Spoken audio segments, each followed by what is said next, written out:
Hello, everybody. Welcome to another preview for this week for the USL New England. This week, for this one, it's going to be the Portland Hearts of Pines. They're hosting Corpus Christi, and it is a big matchup for both teams. But if you look at both teams in the standings, they're basically 7 points out of the playoffs, and they played more games than everyone else. In fact, Hearts have played one less game than Corpus Christi, so both these teams are trying to end the season, and I know we still got a lot of games to go, but they're trying to play the second half of the season on a positive note. But I think both these clubs have dug themselves too deep of a hole to make a playoff push. That's personally how I feel on both these teams.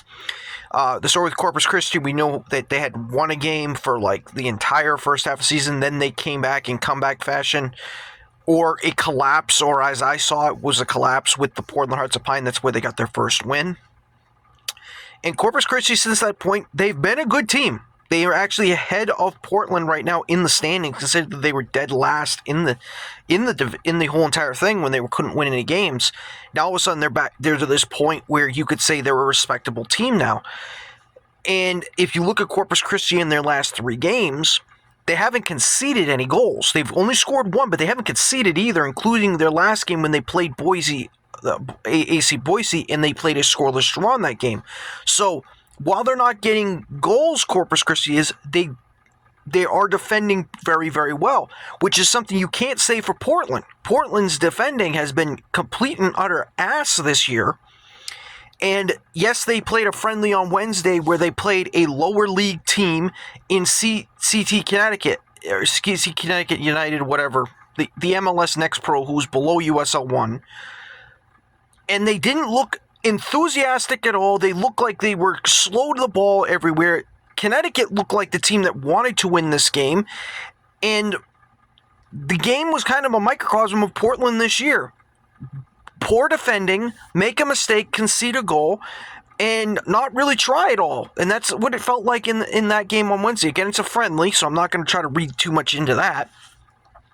But if you look at the totality for Portland this season, it has been about, the main thing is how they can't defend on set pieces and how they concede late. That has been Portland's problem this season. And this is the reason why they're down where they are, because they just cannot defend for 90 minutes. I guarantee you, if the games were 60 minutes long and not 90, Portland would be a top 4 team.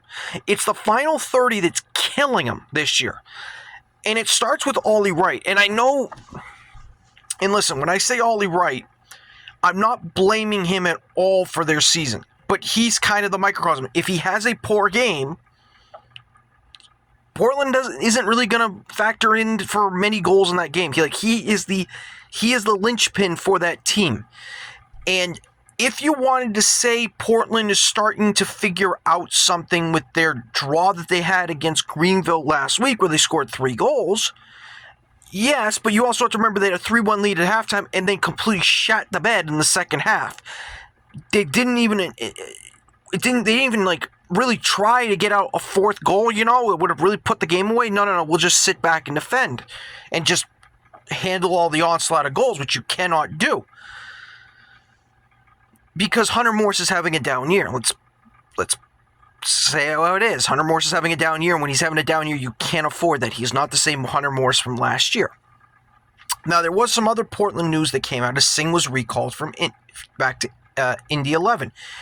Same exact type of scenario why Dorsey was recalled from Rhode Island. He wasn't getting playing time.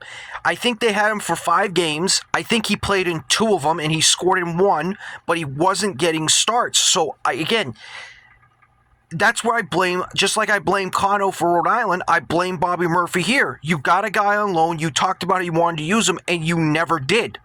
So Indy was right to recall him. I'll keep saying it, beating the dead horse, but I keep saying Bobby Murphy needs to go.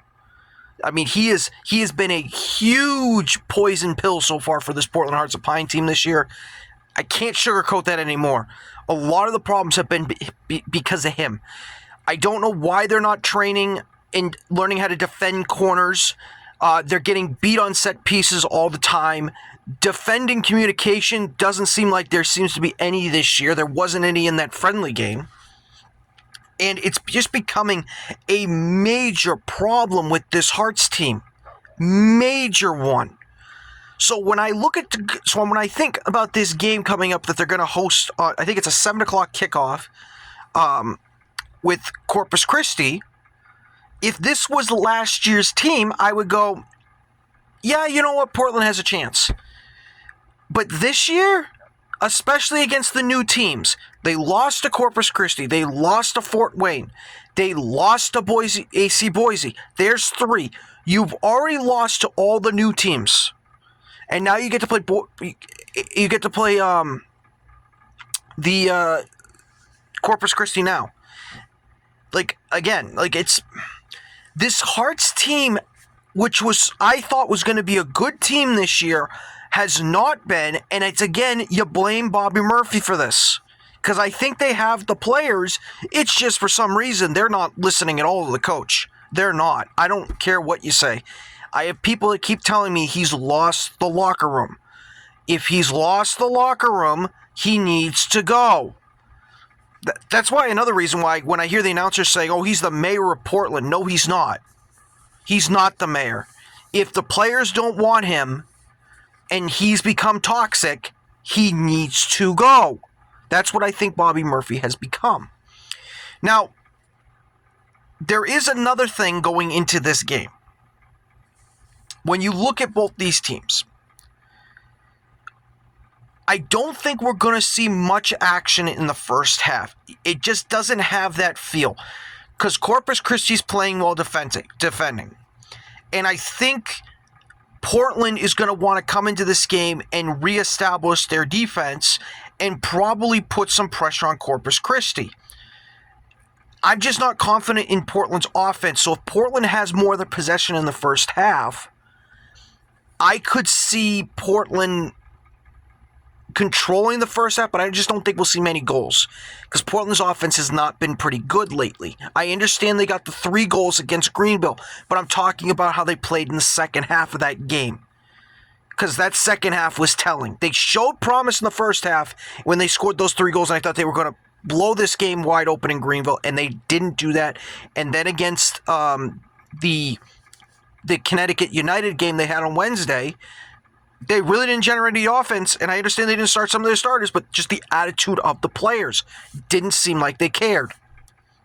So that's kind of why I'm thinking this is going to be action we'll see in the second half. I think we'll see a scoreless first half. That's personally how I feel, and I think the second half we're going to see 3 goals. I think if Portland's going to find a way to win, it's going to be this game. I'm going to say a 2-1 victory. I just think there's going to be fireworks in the second half. And I think Ollie Wright is going to carry this team and provide the spark that he needs. I know Kamara's look good up top. He could have a say. One player that needs to start up top is Tyler Huck. I keep saying it. Huck needs to start because he's the one who gives you energy. He should be up top. And for some stupid reason, Bobby Murphy just goes, no, I can't do that. Why not? It's so stupid that he can't. So that's why I keep thinking, what is Bobby Murphy doing other than just hindering this team? Because that's what it feels like he's doing. But again, that's my thoughts for this game. I don't have much confidence into this Portland Hearts of Pine team going into this week. I don't think anybody does. But you know what? I think it's a winnable game. Even though Corpus Christi hasn't conceded a goal in 3 games, if Hearts can find a goal in the second half, maybe you can put that seed of doubt in their head and make them think a little bit. It is Fort Fitzy. Hopefully they can defend it. That's my thoughts for this game. I will see you next time for another preview. Hearts, just get the win, please. Just please. I would like to do a video that's positive for once. Take care. I'll see you next time.